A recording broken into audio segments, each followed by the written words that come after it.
Jangan lupa like, comment, dan subscribe and share. YouTube-nya apa?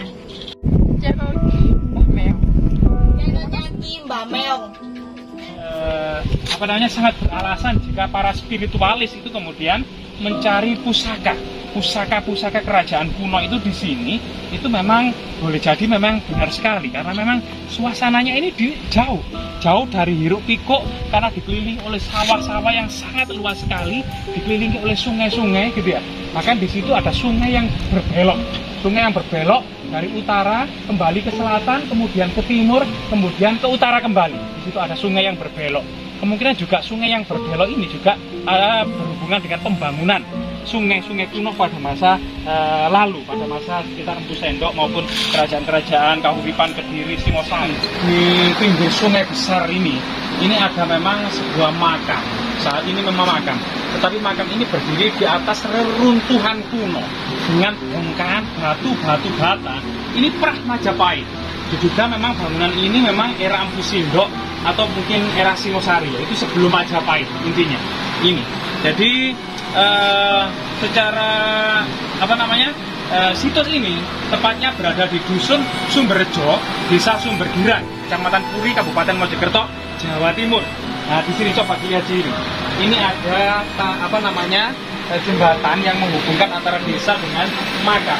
Di sini ada bongkahan batu bata yang sangat besar yang digunakan untuk tangga yang saat ini yang sudah di semen. Nah, ini batu batanya ini sangat besar dengan ketebalan antara 7 sampai 8 cm. Antara 7 sampai 8 cm. Dan ini batu batanya itu murni, tidak ada yang kemudian yang lebih tipis atau lebih tebal lagi. Dengan artinya ketebalan dengan panjang dan lebar itu lebarnya sekitar 22 cm, panjang sekitar 32 cm, dan tebal sekitar 6 sampai 7 cm. Ini memang mengingatkan kita pada batu bata era Empu Sendok. Kemudian di sini, di masyarakat mempercayai ini adalah makam kuno, termasuk kemudian di sini. Nah, ini juga ada sebuah batu bata dengan lubang 4. Batu bata dengan lubang 4. Nah, ini batu bata dengan lubang 4 ini juga sangat misterius. Tapi masyarakat setempat mempercayai bahwasanya banyak sekali para spiritualis itu datang ke sini yang dipercayai bahwasanya di sini itu adalah gudangnya menyimpan pusaka-pusaka keramat kerajaan-kerajaan kuno, termasuk diduga keris Empu Gandring itu juga tersimpan di sini. Di sini sebenarnya situsnya itu.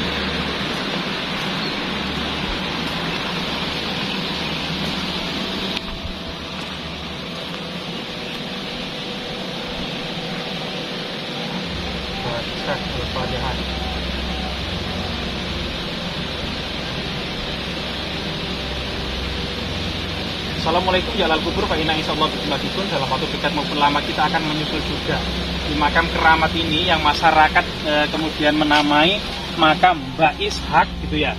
Kemungkinan juga nama lain selain kemudian cerita Maulana Ishak yang membantu Sunan Ampel dalam dakwah di tanah Jawa. Ini kemungkinan juga bukan Maulana Ishak ya, yaitu Mbah Ishak, yaitu nama yang lain. Tapi ini menggunakan bongkahan batu bata yang sangat besar serta balok-balok batu candi. Ini diduga di area sini itu dahulunya ada sebuah tempat suci. Misalnya ya di cengkeram akar pohon trenggulun raksasa. Pohon trenggulun yang raksasa atau pohon trenggulun yang sangat tua sekali ini dan rindang ini kemudian di bawahnya ini banyak sekali bongkahan batu bata kuno. Diduga di bawahnya ini ada struktur bangunan kuno.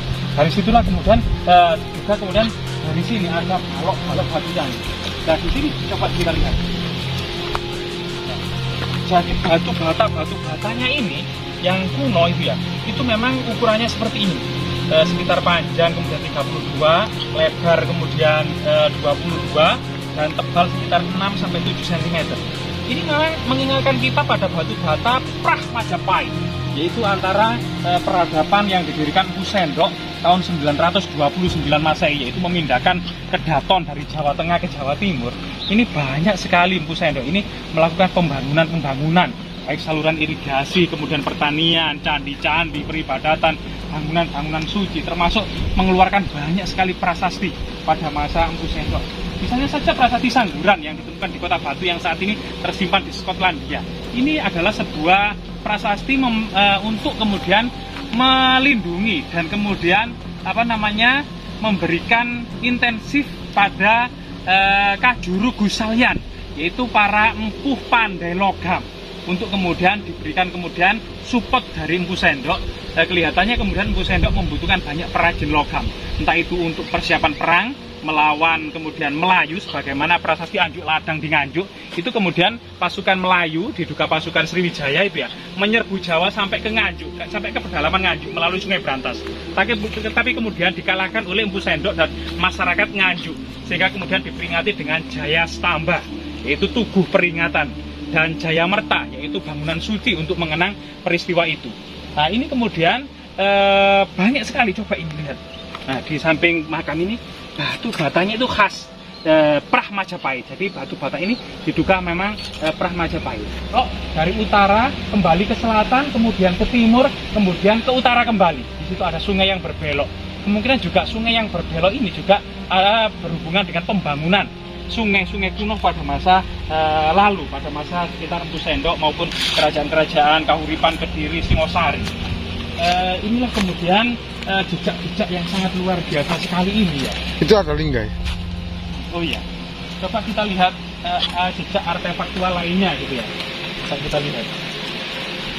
Amit mbak. Jadi di sini ya, coba ini ada di dalam tanah ini juga ada jejak struktur. Jadi struktur tembok kuno yang ada di dalam tanah ini, termasuk ini lingga Bapak ini ya. Coba ini apakah lingga ya? Apakah lingga ini? Ya kemungkinan ini sebuah lingga patok kemungkinan lingga patok. Jadi bukan lingga yoni, karena memang ini segi empat yang berbeda dengan lingga yoni, yaitu bawahnya memang segi empat yang cenderung itu balok kotak presisi gitu ya.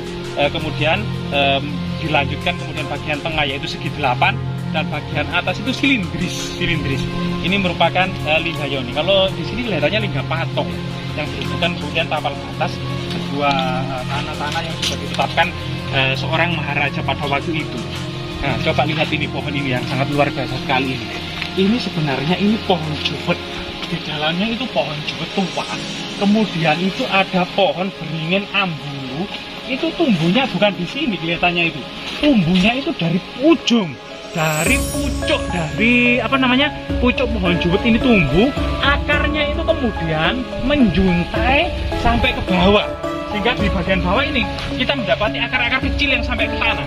Tapi kemudian akar-akar besarnya itu ada di tengah, dan kemudian batangnya itu ada di puncak, di pucuk dari pohon juwet tua ini. Memang keistimewaan dari pohon beringin ambulu ini, mereka itu bisa menyerap nutrisi dari pohon inang atau pohon yang ditumbuhi. Ini diserap nutrisi-nutrisinya melalui akar-akar pohon beringin ambulu ini. Jadi kemudian pohon beringin ambulu ini semacam semi benalu gitu ya. Sehingga kemudian akar-akar yang sampai ke tanah itu sangat kecil sekali. Karena memang sudah menyerap pohon juwet ini, Jadi yang di sini itu pohon juwet itu keliling. Ini bisa jadi, bisa juga kemudian masyarakat menyebutnya dengan bulu kurung, karena akar bulu mengurungi atau menutup dari pohon juwet ini. Mas, kenapa kok benda-benda tua itu kok sering ada di makam-makam atau tempat bingit itu? Ya, begini. Memang ada sebuah kesinambungan, yaitu sebuah dinamika proses peradaban, perubahan peradaban gitu ya. Di Jawa ini sangat unik. Jadi peradaban kuno meskipun berbeda kepercayaan. Misalnya peradaban megalitik pada masa prasejarah, dolmen, sarkofagus, termasuk kemudian menhir. Ini pada masa kuno ini masih dilindungi kepercayaan ini dalam sebuah agama yang namanya kabuyutan di luar Hindu Siwa maupun Buddha. Kemudian ketika berkembang agama Buddha, maka situs-situs ini saling berdekatan, dan kemudian banyak sekali situs-situs yang bercorak Hindu dan Buddha. Tetapi kemudian seiring perkembangan agama Islam, situs-situs seperti ini bisa masih dikeramatkan oleh warga, meskipun Muslim gitu ya, masih kemudian disekar, dibuat kemudian menaruh makam leluhur mereka, makam keluarga mereka yang buyut-buyut mereka, orang-orang tua mereka, yang itu disekar dan diziarahi. Sebagaimana masa Hindu dan Buddha, mereka menziarahi tempat-tempat suci bangunan Hindu Buddha. Ini kemudian pada masa Islam dibuat untuk kemudian menaruh kemudian leluhur mereka, buyut-buyut mereka atau kakek buyut mereka yang sudah meninggal, ditaruh di situ. Sehingga kemudian jejak bangunan suci ini masih terawat dan terlindungi karena jejak bangunan kuno ini itu masih dikeramatkan oleh warga. Dari sinilah kemudian tidak hanya kemudian struktur bangunan kuno, melainkan kemudian harta karun, pusaka-pusaka, berbagai kemudian perabot perunggu pada masa kuno, baik itu yang profan maupun yang dikeramatkan, termasuk pusaka-pusaka dan senjata-senjata seperti ujung tombak, seperti keris, seperti kemudian berbagai macam seperti yang kemarin baru saja ditemukan itu di situs Sri Gading. Itu ada pahat besi dan baja yang besar dan alat-alat upacara. Itu juga masih terdapat di situs-situs itu. Itu ada apa namanya? Itu ada. Putih itu apa? Putih ini ya? Ya. Keris ya? Apa itu? Bukan, ini kelihatannya ini apa? Ini tercepit ini, Pak. Apa itu? Jadi plastik tercepit kan kelihatannya untuk wadah untuk nyekar itu, Pak. Jadi tercepit di akar bulu. Oh, saya kirain keris ya, pusaka. Iya, dijepit di akar bulu. Memang terkadang pusaka-pusaka itu dilindungi secara magis oleh kekuatan-kekuatan supranatural, sehingga terkadang tidak bisa kasat oleh mata. Jadi kemudian kalangan spiritualis maupun supranatural saja yang kadang bisa melihatnya dan bisa mengambilnya hal itu. Masyarakat awam kebanyakan seperti kita ini terkadang sulit untuk menyentuh hal-hal gaib atau kemudian pusaka, harta karun kuno yang dilindungi oleh leluhur dengan kekuatan-kekuatan gaib atau kekuatan-kekuatan supranatural yang itu memang di luar jangkauan dari ilmu pengetahuan modern, kekuatan-kekuatan seperti itu.